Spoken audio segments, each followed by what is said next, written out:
Oi, pode entrar, não se acanha não, sem timidez por aqui, eu tava mesmo te esperando. Bora pro nosso alinhamento de expectativas, reunião, planejamento de equipe. Você sabe, eu sou a Isis Drummond, mas se eu te disser que eu já sabia tudo o que aconteceria desde o lançamento da primeira temporada do Café com Drummond, eu estaria contando, como diz o bom e velho paraense, uma verdadeira otoca. Mentira! Eu sonhei com esse projeto e deixei ele guardadinho na cabeça e no coração por longos anos. Acreditava que o que fazia sentido para a minha essência poderia não ser tão interessante assim para as pessoas ao meu redor. Mas como numa organização astral, aquela mágica que só o Papai do Céu sabe fazer, o momento certo, no local exato, acabou provocando o estouro que foi a primeira temporada. Durante o processo de produção, quando convidamos os entrevistados, estávamos naquela expectativa, será que eles vão aceitar? Será que não? Meu coração não tinha tempo para sentir. Eu simplesmente vivi aquele turbilhão de emoções. Ao terminar a exibição do último episódio, eu disse, preciso de férias. As férias ainda não chegaram, mas eu passei a experienciar cada uma das etapas que construíram o processo que chegou no programa que hoje você já conhece. Aliás, eu acho que já conhece. De lá para cá, muitas pessoas chegaram nas minhas redes sociais, nas plataformas digitais do Grupo Correio de Comunicação, pessoas do Brasil inteiro, mandando mensagens porque já acompanhavam alguns dos entrevistados, eram fãs e passaram a conhecer o meu trabalho. Ai, quanto privilégio! Eu fico particularmente feliz com tudo isso. Mas eu sei que de lá para cá, afinal, a exibição do último episódio da primeira temporada foi ainda no mês de maio. Muita coisa aconteceu. Talvez você tenha chegado nas minhas redes sociais ou aqui no Grupo Correio nesse meio tempo e não sabe o que é o Café com Drummond. Por isso, assim como na sua série favorita de ficção no streaming, sabe aquele episódio primeiro da próxima temporada que faz um grande resumão do que foi a temporada anterior, eu quero contar alguns detalhes para você. Bom, recebi pessoas extraordinárias. Uma das essências do Café com Drummond sempre foi pluralizar os temas. Eu não queria um programa que falasse só sobre música, mas eu queria que falasse de música. Eu não queria um programa que falasse só sobre mercado, mas eu queria que esse tema fosse abordado. Por isso, não convidei as pessoas pela fama que elas tinham ou pela repercussão das redes sociais. Fiz convites baseados nas especialidades. Pessoas que têm muito a dizer, mas que naquela correria diária, nas entrevistas rotineiras, não era possível espremer o puro suco da essência da inteligência. Aprendi tanto, você não faz ideia. Vamos de A a Z. Prometemos 8 episódios, entregamos 9. Dessa vez, deixa eu te dar um spoiler, prometemos 8 de novo. Mas eu acho que essa conta vai passar mais uma vez. E agora, eu decidi ir além. Vou te contar uma fragilidade. Eu sou apegada a algumas coisas sutis. Por exemplo, esse cenário. Ele foi sonhado, ele foi pensado, ele foi desejado. Cada cantinho, cada decoração, aliás, cada um desses objetos fazem parte também da minha história de vida. Se você olhar com cuidado, eles conversam com temas propostos aqui ou na minha vida como um todo. Eu tenho muito orgulho disso, além de ter a exposição dos nossos maravilhosos patrocinadores. Como não agradecer o Café Santa Clara, que oportuniza que a conversa seja de fato regada a um maravilhoso café, e também a Equatorial Energia, que ilumina as boas ideias e faz com que tudo aconteça da maneira que tem que ser. Se você reparar bem, nós temos cantinhos estratégicos que dizem muito sobre aquilo que eu gosto, sobre aquilo que eu amo. tem o Cantinho do Pará, com o dicionário Papaxibé. Por aqui tem palavras que você não faz ideia do que significam. E eu também não fazia, até tê-lo dentro de casa. Tem uma das referências que me fez amar a língua portuguesa, a Mafalda. Tem um cantinho que eu gosto muito, o cantinho que me faz ter orgulho da minha história, que mesmo com tantos obstáculos, também construiu muitas conquistas. Meu livro escrito, a referência do café como um programa, um projeto que aconteceu e que agora já chega na sua segunda temporada, memórias de meus contos com Veríssimo, um projeto ainda na escola, lá no Espírito Santo. Quanta coisa nesses 30 e poucos anos me fizeram entender que a cada passo dessa jornada a gente aprende um pouco mais. A gente aprende a ser gente. E é querendo ser gente da melhor qualidade que eu quis absorver um pouquinho de cada um daqueles que aqui sentou. Até troquei de lugar. Antes, como entrevistadora. Agora tenho a honra de sentar na cadeira da entrevistada, só para bater esse papo inicial com você. Mas, se você chegou aqui sem ter visto absolutamente nada da temporada anterior, eu vou fazer um pequeno resumo. Você vai ver falas, cortes, essências e alguns dos melhores momentos que construíram esse grandioso café. Café com Drummond, que não tem esse nome em minha homenagem. Eu não seria tão narcisista. É Drummond, de Carlos Drummond de Andrade, quem tenho a honra de poder chamar de família. Aliás, das coincidências que a vida nos traz. Família, cidade natal. E se eu te disser que os convidados dessa temporada foram se alinhando de maneira quase orquestrada, mesmo quando não planejado. Mas tudo isso é papo para cada um dos episódios que você vai começar a assistir a partir de agora.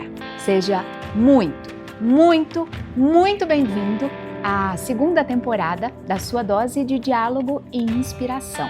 Mas antes de mais nada, veja tudo aquilo que aconteceu antes mesmo de você chegar. Eu me contento muito com as gotas, com as pequenas coisas, porque plenos a gente só será no céu, no paraíso. Essa vida aqui é as migalhas mesmo, é as coisas pequenas, simples, é aquilo que dá sentido. Então eu consigo ver Deus em diversas formas. Eu consigo ver Deus na natureza, eu consigo ver Deus numa mensagem que alguém me falou, e principalmente eu me esforço para ver Deus nas pessoas. Para a gente realmente, vamos dizer assim, hackear esse discurso, eu acho que tem que estudar. As pessoas acham que, meu amor, vou te contar. Se você é criadora de conteúdo, tem que estudar. A gente tem muita responsabilidade no que a gente fala, no que a gente influencia. Então eu sinto essa dor como mãe, sabe, como influenciadora. Então eu penso muito antes de postar um conteúdo. Eu sempre falo, eu mandaria isso para uma amiga minha? Ah, eu mandaria. Então é aí que eu realmente posto, sem ofender ninguém, sem realmente, sabe, empurrar algo que seja forçando uma barra. E eu acho que isso tem que ser natural. E quando a mineração se for, a gente vai pensar daqui a 500 anos? Não. A preocupação hoje é com as futuras gerações. O que legado eu vou deixar para essas pessoas pela minha passagem na política? Eu também fiz gestão. Mais adiante, eu vou lembrar da Josemira que passou lá. Qual foi a minha participação? O que de fato eu planejei? Qual foi o planejamento estratégico? Então, o Canaã dos Carajás hoje conta com planejamento estratégico até o ano 2050. Eu seria muito covarde, eu seria desonesta, eu seria cruel se ao conversar comigo eu corrigisse. Não é justo. Você não tem a obrigação de saber porque você não estudou. Agora, aquele que passou pelo ensino fundamental, passou pelo ensino médio, muitas vezes passou pela graduação, pela pós-graduação e fere o básico da língua portuguesa, eu não tenho como aceitar. Eu corrijo o outdoor, eu corrijo o cardápio. Nos restaurantes de classe A, você não vai me ver corrigindo um cardápio lá no Ver o Peso. E como é essa relação familiar da Luciana? A Isis é maravilhosa, assim, meu coração se enche de orgulho. Deus o livre ligar pro meu pai ou pra minha mãe e a primeira frase não ser bença pai, bença mãe, não, capaz de desligar o telefone e mandar ligar de novo. Liga de novo pra ver se aprende. E é uma cultura paraense, né? É muito nosso essa coisa de bença pai. Eu tenho isso como muito respeito, né? E é uma preocupação para o mundo mesmo. A gente precisa saber que tipo de cidadão a gente está formando, né, para a construção de um mundo melhor. E eu acho que valores estão se perdendo por conta de todas essas facilidades. Eu digo sempre, você falou há pouco, que os pais do passado, eles querem que os filhos... E é da gente mesmo, né? Enquanto pais, a gente quer que o filho tenha uma vida melhor do que a gente teve, mas a gente precisa ponderar muito até que ponto vai ser esse melhor. Se esse melhor vai ser prejudicial para o futuro deles.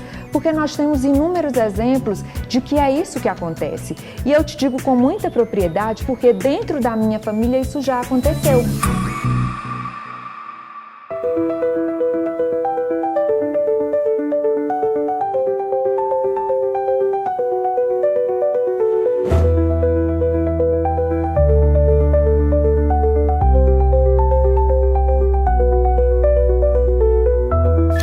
Sua vida fosse uma maratona, você subiria ao pódio?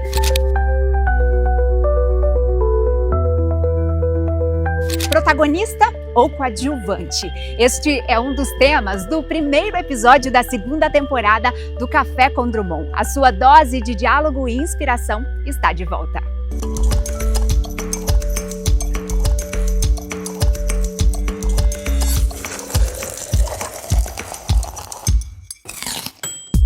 Está em suas mãos tornar o mundo um lugar melhor. Nelson Mandela, líder sul-africano, defensor dos direitos humanos e ganhador do Nobel da Paz, eternizou esta frase, profunda e carregada de sentidos. Eu sei, você sabe de quem eu estou falando. Então vamos à linha do tempo que nos ajudará a entender o episódio de hoje. Das coincidências gostosas da vida, posso dizer que nasci exatamente no dia em que este emblemático líder tomou posse como o primeiro presidente negro democraticamente eleito da África do Sul. The oppression of one by another and suffer the indignity.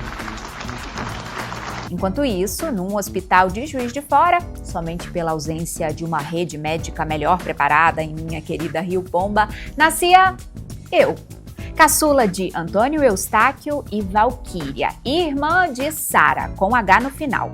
Tá, mas por que eu tô contando tudo isso pra você? 1994. O ano em que nasci também foi um marco para o Brasil.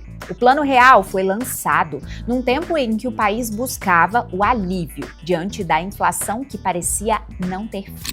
Brasileiros choraram juntos a perda de Ayrton Senna, herói das pistas e eterna inspiração. Me põe lá em cima. Não há dor que possa impedi-lo.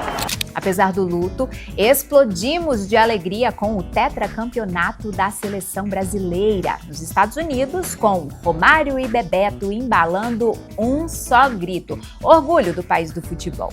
No meio de tudo isso, na pequena cidade de Descoberto, outro brasileiro escrevia silenciosamente sua própria história de superação. O Brasil volta a ganhar a corrida internacional de São Silvestre com o garoto Ronaldo Costa. Quando o convidei para o café, confesso que não me atentei ao fato rapidamente apontado por meu pai. Quer ver essa história? Pai, já estou aqui, todo vapor, fazendo os preparativos para a segunda temporada do Café. Agora, olha a novidade. Sabe quem vem no estúdio semana que vem? O Ronaldo da Costa. Ele é um atleta recordista mundial. Ele é um atleta olímpico, né, do atletismo e fez história. Inclusive, ganhou a São Silvestre em 94. Eu tô muito feliz. Tô contando porque é da época do senhor, né? Certamente o senhor se lembra mais do que eu. Pois me conte. Vai ou não vai ser sucesso? Que coisa fantástica é a vida. Eu mudo. Ronaldo é lá de pertinho da nossa cidade. Ronaldo é de descoberto. Mentira! Nós somos de Guarani. Então, quer dizer, que fantástico. Ele é uma pessoa do bem, tá? Corredor da primeira classe, realmente ganhou a São Silvestre. E eu lembro lá na época nossa de Guarani, dos comentários do Ronaldo lá, entendeu? E ele corria de descoberta até Guarani também, entendeu? Com o treinamento. Então, que fantástico, filha. Coisa boa de saber disso. Ronaldo, ó, muito bom. Mundo pequeno, hein? Você aí não parar entrevistando um mineiro de pertinho da nossa cidade. Que coisa boa, filha. Que a entrevista corra tudo bem. Será um sucesso. Ela é pessoa muito do bem. Tu não tá entendendo nada, né? Não sabe onde fica Guarani. Vou explicar. Guarani fica pertinho de Rio Pomba, que era a cidade que eu devia ter nascido caso tivesse um hospital. Mas aí eu fui para Juiz de Fora, que também é naquela meiuca. Veja bem, eu, conterrânea de Ronaldo da Costa, lá do interior de Minas Gerais, vou entrevistá-lo aqui, no sudeste do Pará. Quase 3.000 quilômetros de distância. Esse mundo realmente é maravilhoso. Ronaldo veio a Parauapebas pela segunda vez a convite da querida e também atleta Thaís Taboada, organizadora da corrida A Vida é uma Maratona, em homenagem a ele. E claro, eu não podia perder essa chance. Ele estar aqui conosco, com esse público, aproximadamente 1.000 atletas, fazendo essa linda festa, não tem como não ser gratificante. A maratona, ela é muito dura. E a gente sabe como a vida é dura também. E a gente não pode desistir de frente aos obstáculos. Então, trazer o Ronaldo, que é o recordista mundial de maratona, para nossa cidade, é um dos motivos pelos quais a corrida tem esse nome. A Vida é uma Maratona, para prestigiar o Ronaldo, a blusa e a medalha. Tem o Portão de Brandemburgo, que é o símbolo de Berlim, maratona pela qual ele foi o recordista. Então, assim, é uma homenagem a ele e a todas as pessoas que vivem a Maratona da Vida. Foi realmente incrível. Depois de uma cansativa viagem, num dia em que os preparativos do café ainda não estavam prontos, viu? Ronaldo ignorou uma tosse chata e veio nos presentear com o seu sorriso. Muito obrigada, meu querido. Que honra para nós ter essa experiência. Por isso, numa dinâmica um pouco diferente da que você está acostumado em nosso café, eu vou narrar o começo dessa história, para que daqui a pouco você consiga ouvi-lo contar sobre os anos de glória que o tornaram um fenômeno no mundo.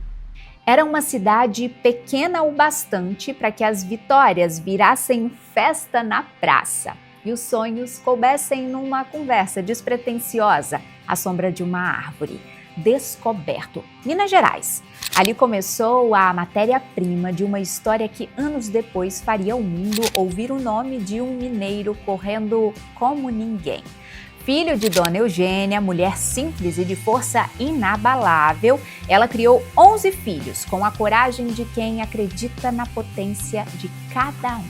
Ronaldo não foi exceção nos obstáculos. Crescer com irmãos, dividir responsabilidades e sonhos e ainda encontrar no próprio corpo a máquina capaz de vencer longas distâncias moldaram o menino que aprendeu cedo que resistência também se constrói com rotina.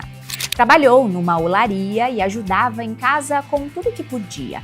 O gosto pela corrida veio por estímulo do gêmeo, o Romildo.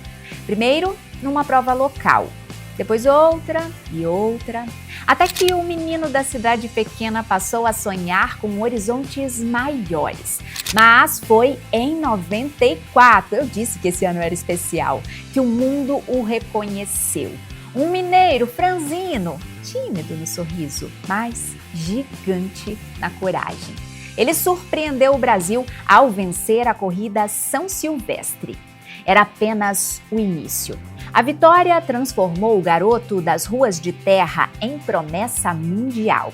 Ali, o país entendia que havia nascido um novo atleta de ouro, capaz de carregar em suas passadas o mesmo orgulho que Senna carregava no volante ou que Romário carregava nos gols. Ele não parou. Em 1998, na Maratona de Berlim, quebrou o impossível. Bom, não para ele. Com 2 horas, 6 minutos e 5 segundos, derrubou o recorde mundial que desbancou os gigantes africanos e colocou o Brasil no topo da corrida mais nobre do atletismo. No fundo, sua maior vitória nunca esteve apenas no cronômetro. Ronaldo correu para mostrar que sonhos grandes podem nascer em cidades pequenininhas, que a força de uma mãe pode atravessar oceanos e que cada passo dado com fé pode nos levar à eternidade. Obrigado vocês todos! Bom, agora que nós já estamos na mesma página dessa história, vamos para um rápido intervalo. Na volta tem Ronaldo da Costa contando sobre os seus anos de glória e os seus desafios.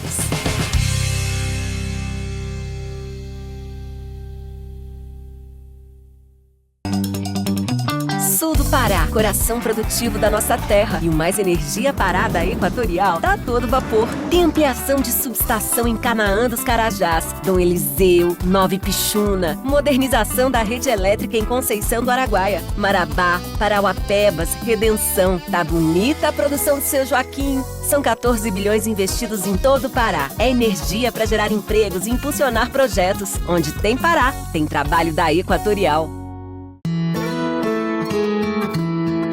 Desde menino aprendi com minha avó que a verdadeira casa não é feita de tijolo. Ela dá para carregar dentro do peito, onde quer que eu vá. E nessa casa cabe tudo que nos faz ser quem somos e que ninguém pode nos tirar a nossa essência. Mesmo que visite outras casas, não esqueça sua origem. Seja onde estiver, lembre suas raízes e terá sempre sua casa com você. E você? O que tem na sua casa que faz toda a diferença? Café Santa Clara. Café para fazer a diferença.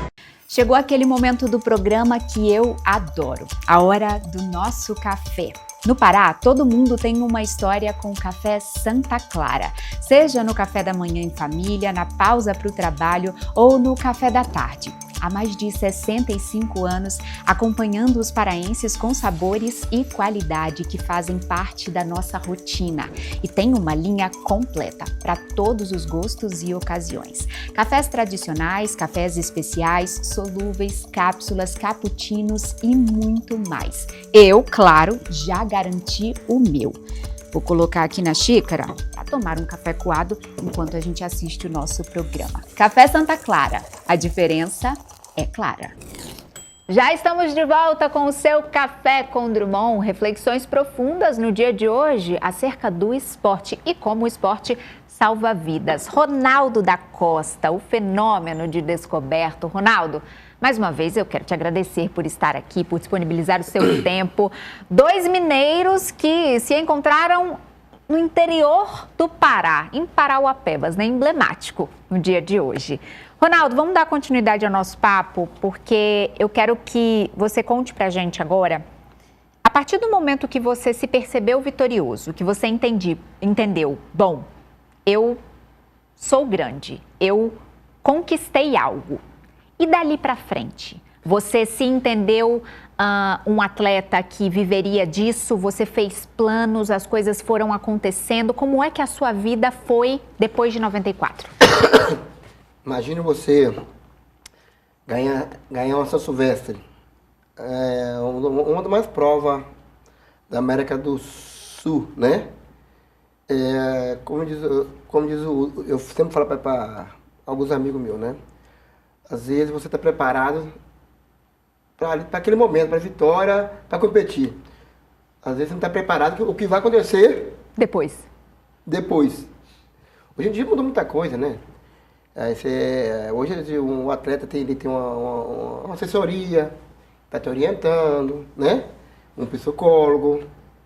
Tem uma equipe multidisciplinar. Coisa que eu não tinha, assim, na época, não tinha nada. Eu tinha 24 anos, quando eu ganhei essa Silvestre, né? Era um menino, né? Hoje, com 55 anos, um menino. Não ligava muito, não, né? Cara, eu queria sempre estar vencendo, mas não considerava grande assim, né? Eu queria sempre estar ali treinando, participando das provas e conquistando cada obstáculo que vai acontecer na minha vida, né? E a pressão é grande. Quando você não está preparado, as coisas acontecem. E no ano seguinte não deu para fazer a façanha de 94, né? E 95 foi um ano ruim para mim, não foi legal. Mas a vida continuou, foi batalhando, né? Que não foi fácil. Aí a crítica vem, imprensa, tudo mais, o Brasil todo. E você fica assustado, né? Sonho de ganhar São Silvestre. Aí vai lá, ganha. De repente, parece que vai acabar tudo, acabou toda a carreira ali. Mas aí que seguir em frente, né? Imagina você sair da cidade pequenininha lá, descoberto lá. Do jeito que eu cheguei aqui, posso voltar, não vai mudar nada. Entendeu? Não vai mudar nada, né? Lógico que hoje, eu com 55 anos hoje, tenho outra visão, né? Eu fiz tudo, né? Eu não sabia. Mas antes não ligava muito, só treinar e competir. Esse é o meu objetivo, meu foco era isso. Treinar e competir. Treinar para competir, disciplina. Qual a próxima agora? Vamos que vamos. E como que esse contexto internacional chegou, né? A partir do momento que você ganhou a São Silvestre, você foi visto de outra forma pelo mundo. E aí temos aqui na mesa outras medalhas que incluem Berlim, que incluem Argentina. Como esse contexto internacional veio para a sua carreira e como que você lidou com isso dali para frente? Pois então, quando eu ganhei essa Silvestre, já era um atleta que já tinha um nível bom, para cima, regular. Eu já cheguei a morar nos Estados Unidos, nessa época de 92 para 93, né? E lá competia com os africanos, europeus. Já tinha uma bagagem, né? E a minha ida ganhar essa Silvestre, me preparando de tudo certo. E Pan-Americano, a medalha Pan-Americana tá aí, onde fui medalha de bronze em 95, né? E viajando o Brasil e o mundo, eu estava sentindo um atleta que podia encarar qualquer atleta do mundo. Inclusive eu participei dos Jogos Olímpicos em Atlanta. Eu lembro direitinho que eu estava no Lagrange, né? Treinando com a equipe da seleção brasileira. Inclusive, faltando mais ou menos 2 meses antes, eu fui para San Diego para treinar, para tentar o índice para os Jogos Olímpicos de Atlanta. Inclusive, levei minha primeira... Vou falar esposa, né? Eu de morar junto mais de 5 anos, né? Que era a Carla, né? Uma baixinha brava, mas... Nossa, mãe do céu. Para tentar um índice para ir para Atlanta, aí faltando 10, 20 minutos, aquela pessoa descontrolada brigando comigo, um someiro danado, de repente não deu certo de fazer o índice. Aí ela voltou para o Brasil, nessa época eu já estava com o Cavaleiro. Vamos preparar para Vancouver, Canadá, uma ilha chamada Vitória. Fica 3 horas de Vancouver de barco. E para mim ir para os Jogos Olímpicos tinha que bater o recorde brasileiro, que era do José João da Silva, que também durava 10 anos esse recorde brasileiro. Por 1 segundo, consegui fazer a marca dele para 28 minutos e 6 segundos. Aí consegui, os Jogos Olímpicos, deu tudo certo. Não conquistei medalha, mas tive muita experiência e ter participado da Olimpíada com grandes atletas do mundo todo, os melhores estavam lá. E deu tudo certo, graças a Deus. Foi nessa corrida, então, que você estabeleceu o recorde que ficou por anos e anos? Ainda não, vamos chegar. Vamos chegar, entendi. Aí em 96, participei dos Jogos Olímpicos. Aí um belo dia eu falei pro Cavaleiro, eu vou parar de correr prova de 10, 15 quilômetros, porque eu tô cansado, quero partir para maratona, que é 42 quilômetros, 195 metros. E eu tenho certeza que vai dar tudo certo, porque o meu primeiro treinador, que é o Jefferson Viana de Fora, e o Dr. Henrique Viana, e para mim, eu considero esses dois foi fundamental na minha preparação, desde de 87 até 94. E, como eu falei, o Henrique Viana, da Pé de Vento, para mim, é um dos melhores treinadores do Brasil de prova de corrida de rua, prova de fundo, meio fundo, né? Que também ele foi atleta também, onde foi o campeão Frank Caldeira, Ed Moreno, que foi medalha de ouro nos Jogos Pan-Americanos, Luiz Antônio dos Santos também. Pessoa que tinha um grupo grande ali, Clay Vatier também, né? E eu considero essa pessoa que me ajudou muito, toda essa galera que eu falei aí. O Cavaleiro só lapidou. O Cavaleiro é um grande treinador, estudioso, né? Que treinou o Ramos Caetano, né? Na época, né? Quando ele foi para as Olimpíadas de Seul, se não me engano, a gente foi até para Atlanta junto também. E lapidou, falei para ele, eu quero correr a maratona. Sim, quero. Aí já tinha algumas marcas boas nos 15 quilômetros, 42, 41. Na meia maratona já tinha 1h00:54, onde foi medalha de bronze. 1h01. Preparamos para Berlim. Eu corri Berlim. E minha primeira maratona eu corri para 2:09:07, né? E fiquei tudo feliz, fui quinto colocado no geral, né? Poxa, parecia que eu tinha ganhado a corrida ali. E deu tudo certo. Aí eu quero voltar a Berlim, eu queria fazer a marca sul-americana. Porque eu tinha certeza que podia dar tudo certo. Me preparei, 65 dias. Aí eu não estava competindo todo final de semana. Eu fiquei mais ou menos 3, 4 meses competindo. Nesse meio termo, eu competi umas 2, 3 vezes. Me preparando, focado para a maratona.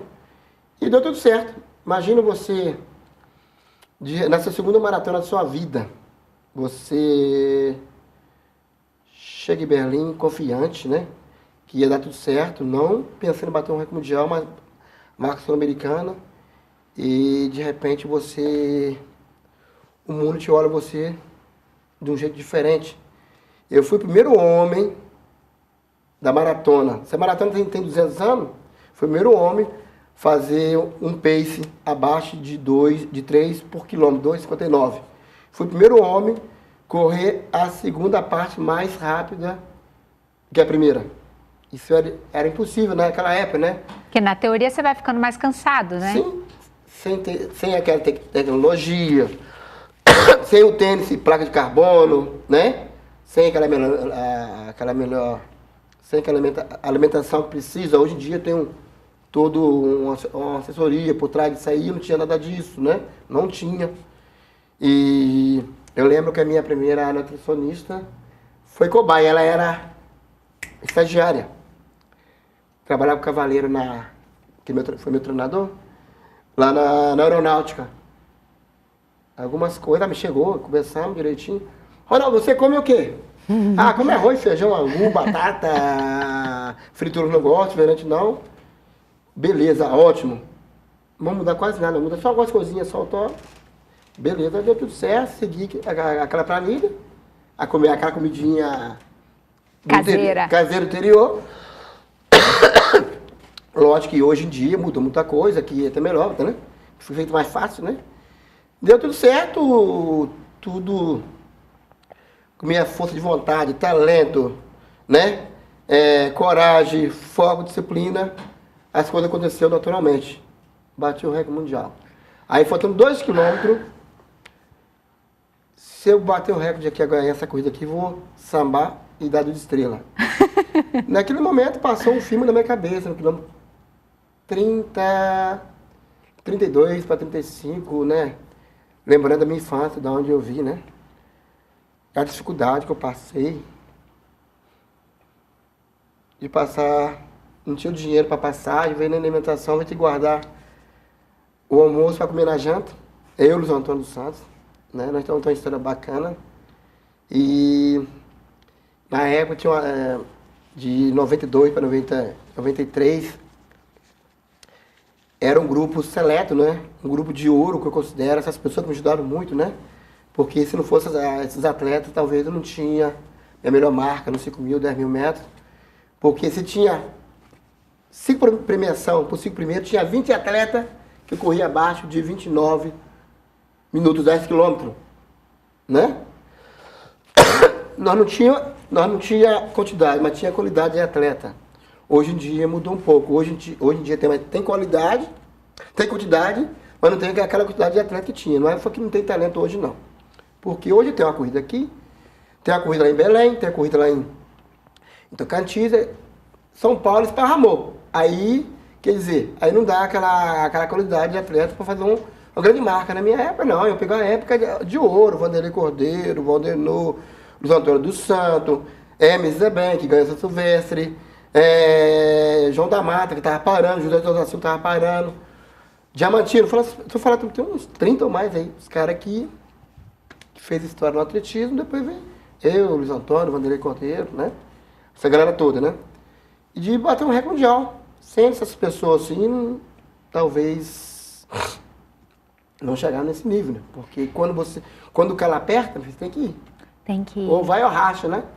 Ou vai ou racha. É o mineirinho, tem que ser dessa forma. Eu falo que quando a água vai batendo no bumbum, a gente de alguma forma cria as maneiras necessárias para chegar lá. Sim. E quando o Ronaldo conta pra gente aqui que ele bateu esse recorde mundial, a gente não está falando de um recorde que no ano seguinte ou 2 anos depois foi ultrapassado. A gente está falando de um recorde que permaneceu por anos e anos e anos e ele só foi alcançado agora, há pouco mais de 2 anos, e mostra o impacto daquela força de vontade que você teve lá atrás, daquela certeza de que ia dar certo. Você não foi para bater o recorde mundial, mas você sabia que ia dar certo, não é isso?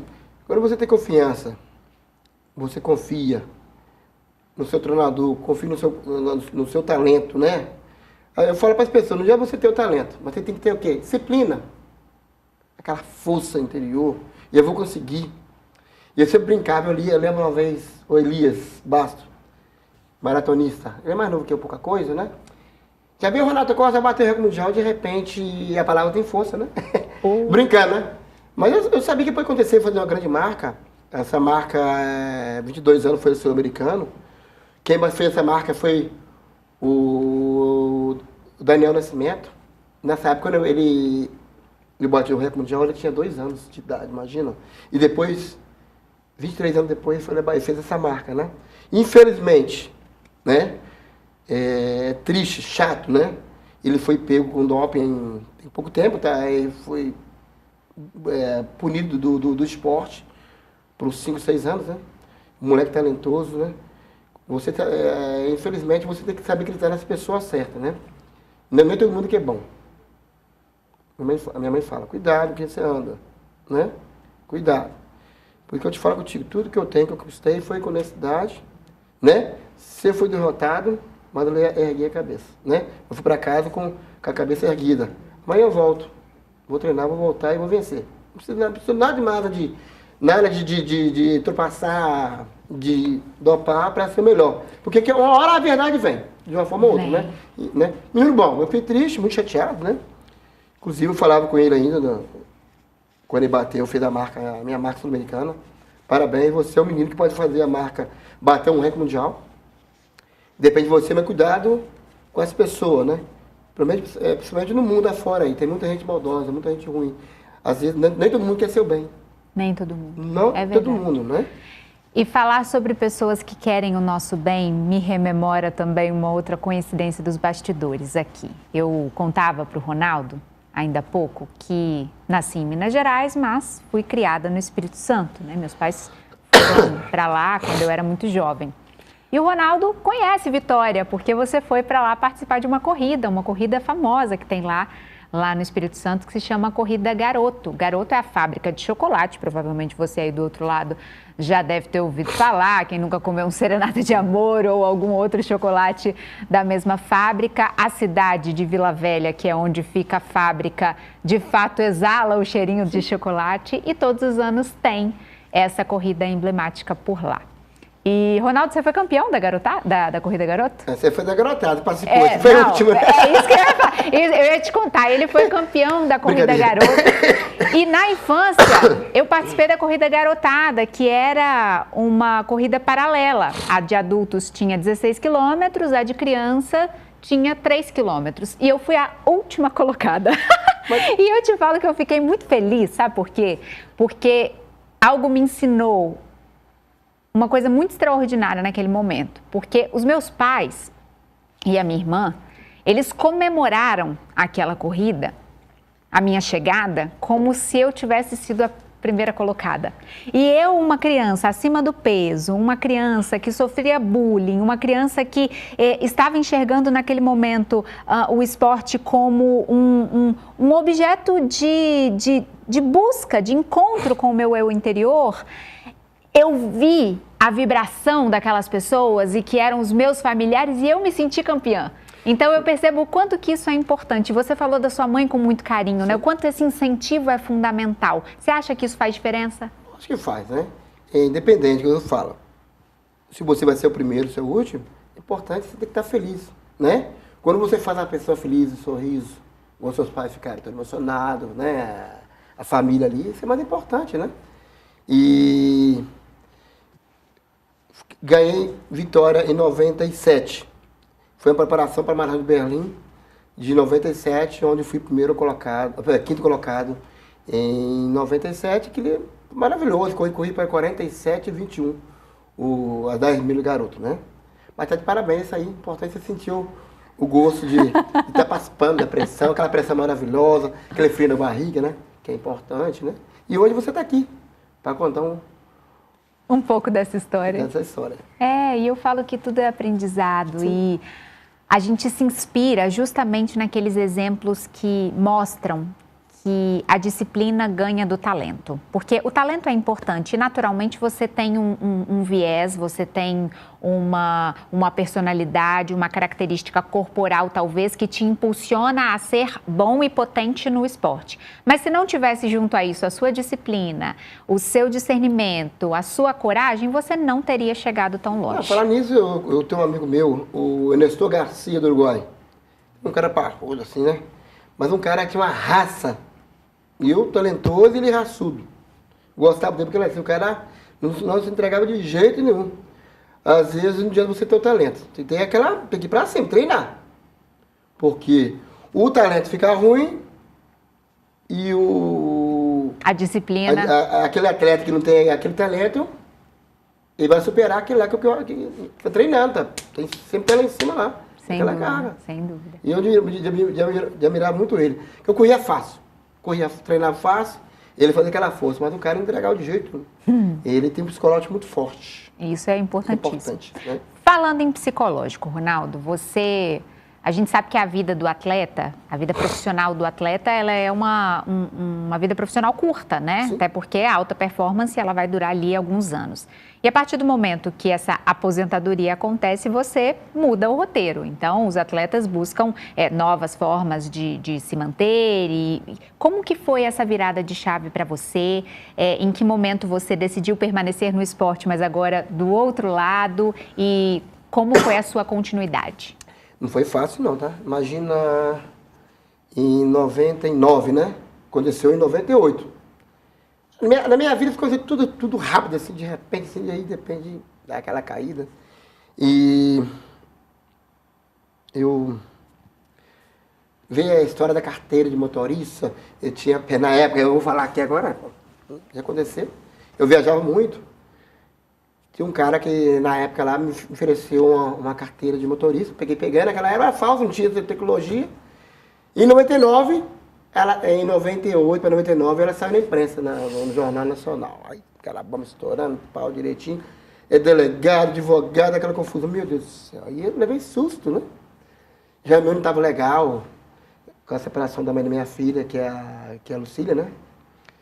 E eu já estava querendo parar de correr já. Aí eu fui enrolando até 2003, 2004. Tive a oportunidade de ir para Betim. No meio desse tema eu queria suicídio, né? Não queria saber de corrida. Quando eu via a corrida de São Silvestre na televisão, eu desligava, ia pro meio do mato, ficava escondido. Não foi fácil, né? Aquele momento. Eu estava preparado para treinar, para competir. O que vim depois, pós tudo isso aí, eu não sabia, mas graças a Deus, com toda a dificuldade, eu tinha que arrumar um jeito, uma solução, o que eu vou fazer na minha vida. Eu comecei a beber, né? Nunca mexi com droga, só beber mesmo, assim. Meu Deus do céu, eu tenho que dar um jeito. Um belo dia, dia 28 de... No dia 22 de abril de 2012, recebi uma ligação de uma pessoa que me ajudou muito. Se eu estou aqui hoje, se eu estou em Brasília, agradecer muito. Inclusive, estive com ele na despedida do Jogo Pan-Americano. Ele teve com ele lá o Joaquim Cruz, né? Joaquim Cruz foi medalha de ouro nos Jogos Olímpicos de Los Angeles, Seul foi prata, né? E uma pessoa humana que me deu a oportunidade de ir para Brasília trabalhar e estudar.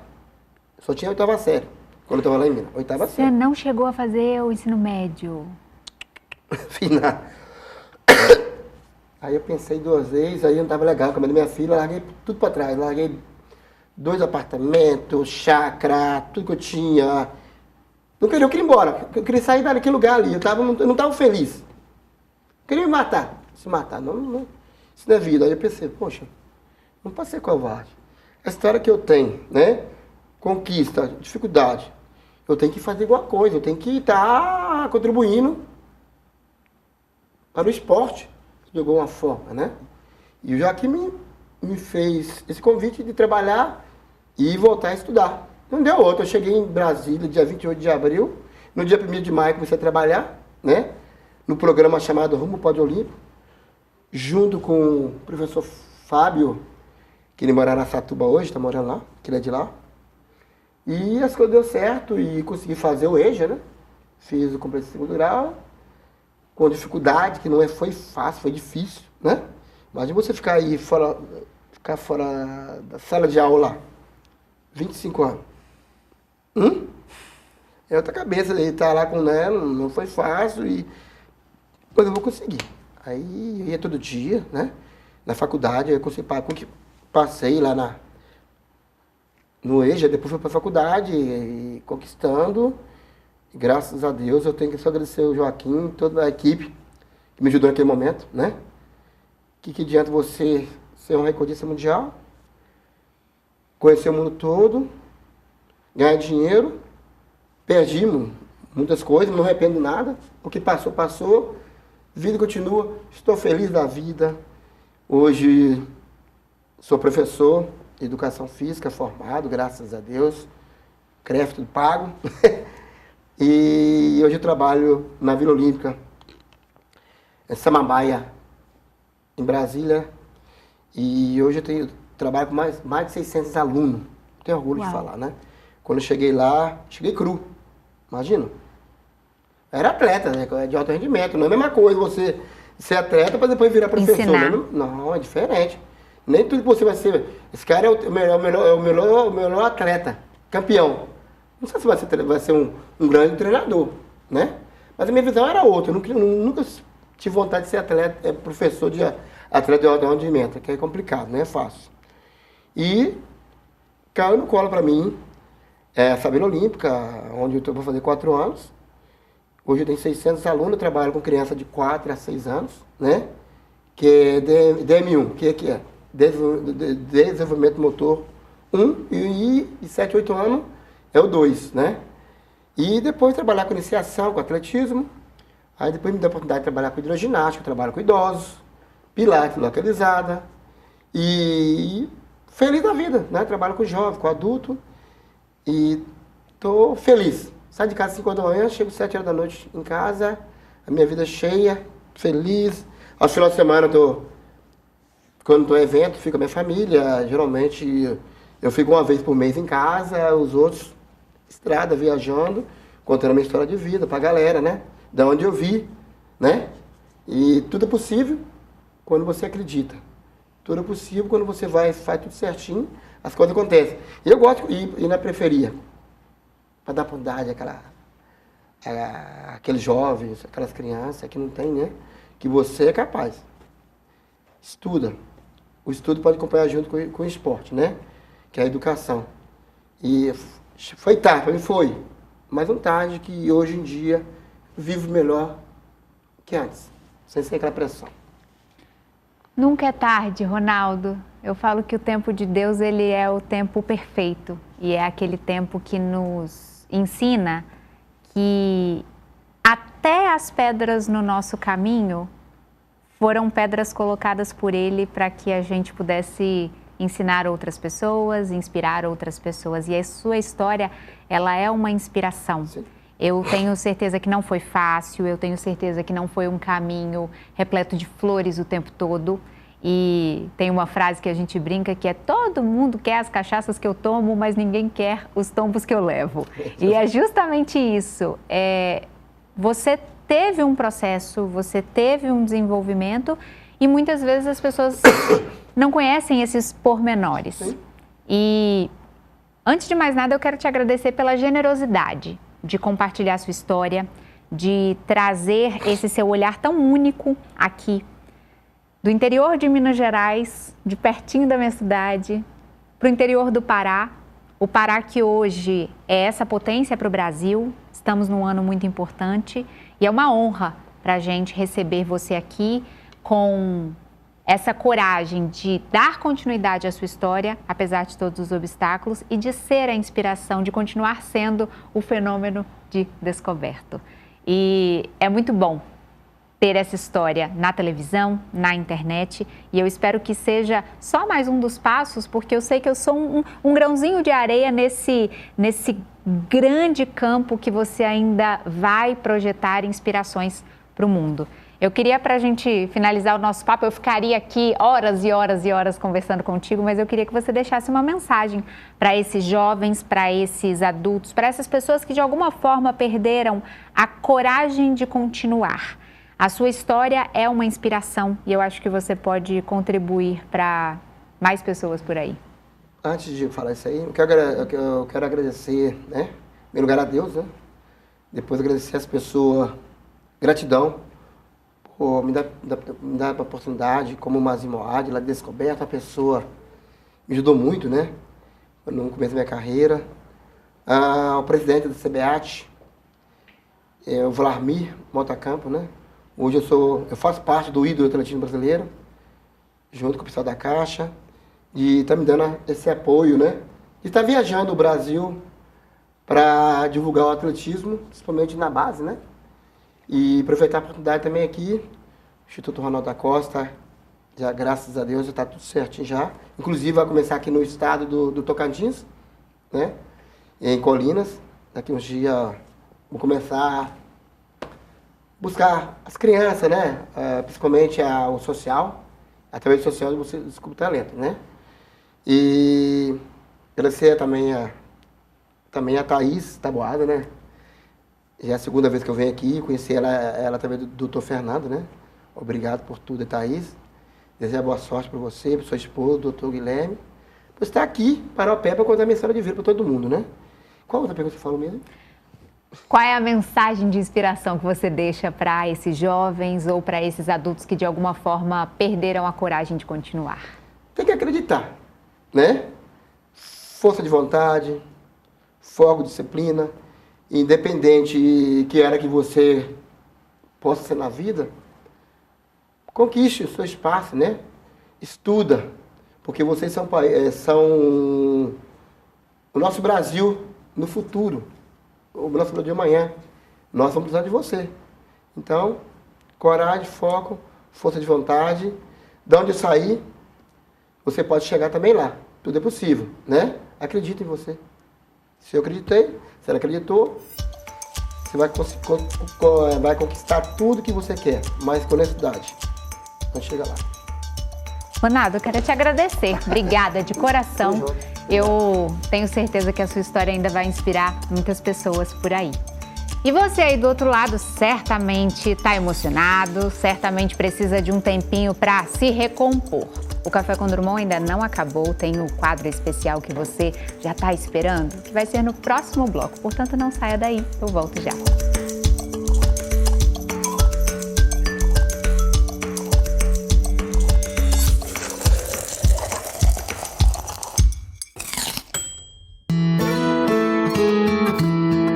Desde menino aprendi com minha avó que a verdadeira casa não é feita de tijolo. Ela dá para carregar dentro do peito, onde quer que eu vá. E nessa casa cabe tudo que nos faz ser quem somos e que ninguém pode nos tirar a nossa essência. Mesmo que visite outras casas, não esqueça sua origem. Seja onde estiver, lembre suas raízes e terá sempre sua casa com você. E você, o que tem na sua casa que faz toda a diferença? Café Santa Clara, café para fazer a diferença.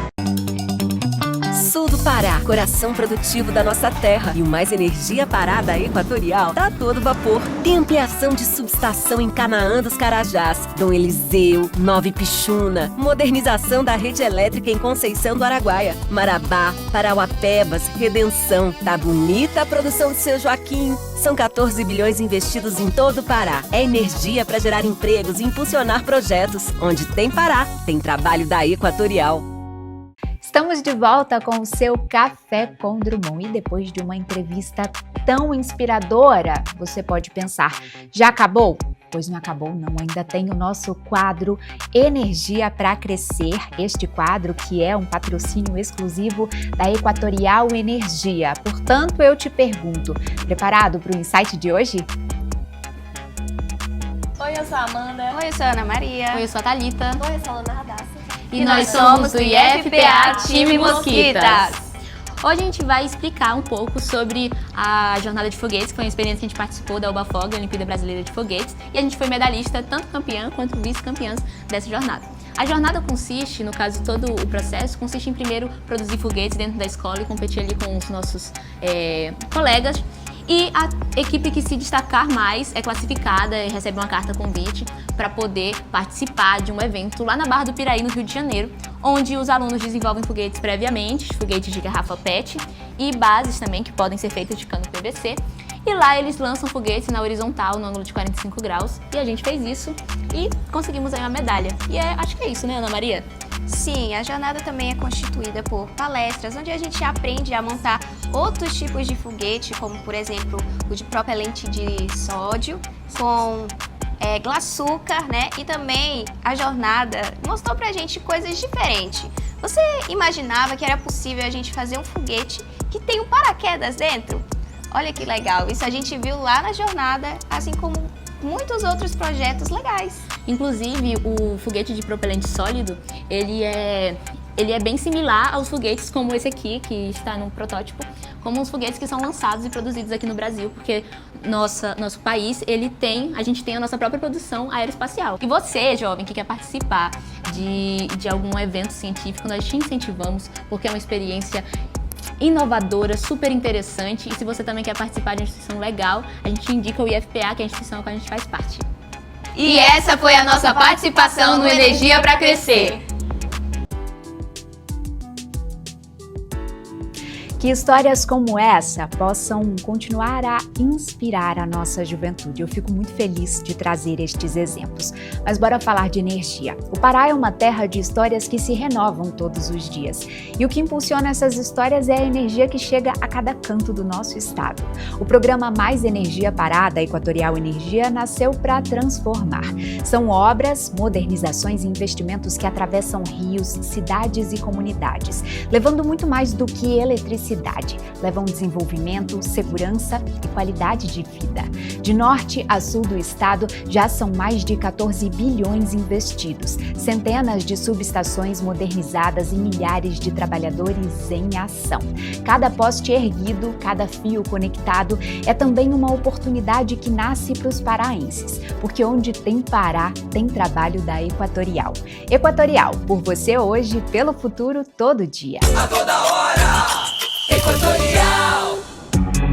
Quantos ensinamentos em um único episódio. Mas se agora você já estiver disposto a colocar a medalha no peito, a medalha da dedicação, do desenvolvimento e do aprendizado contínuo, eu estarei feliz. E olha, a maratona não termina aqui. Eu já estou correndo rumo ao próximo episódio da sua dose de diálogo e inspiração. Portanto, até semana que vem.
Café com Drummond, patrocínio Equatorial.